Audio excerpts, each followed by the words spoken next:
The once Wild West is today a living tribute to man's ability to build a thriving civilization in a wasteland. But the West was not built overnight. Like Rome, the West was not built in a day, nor was the West built in a week. It took much more than a fortnight to build the West. Months went by and still the West was not built. To complete the job of building the West, a year was not enough time. The West remained, even after a decade, unbuilt. But with the passing of a century, 100 years of determination, perseverance, enterprise, and building, the West stood as it stands today as a monument to the ability to build the West of those who built the West as we know it today. But the West couldn't have been built without men. Men like Blazing Bill Froghorn, a professional hero whose arrival to the little town of Spitfire caused great excitement, especially among the female population.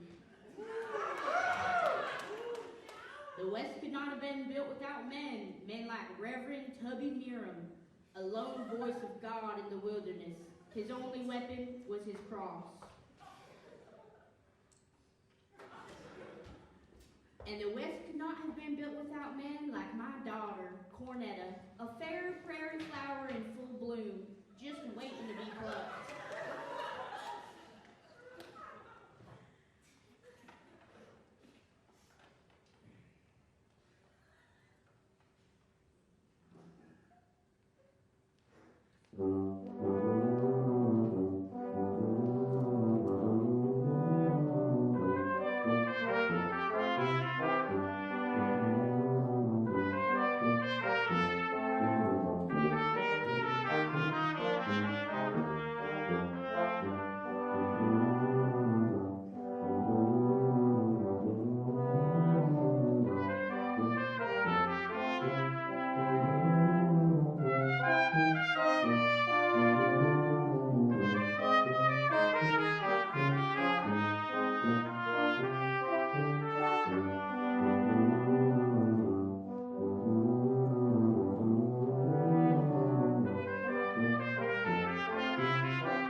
The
frontier has more than its share of gamblers and drunkards, ruffians and petty thieves, but it also bred a new kind of outlaw, the horn slinger. And of all the hornmen who walk the West, none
Things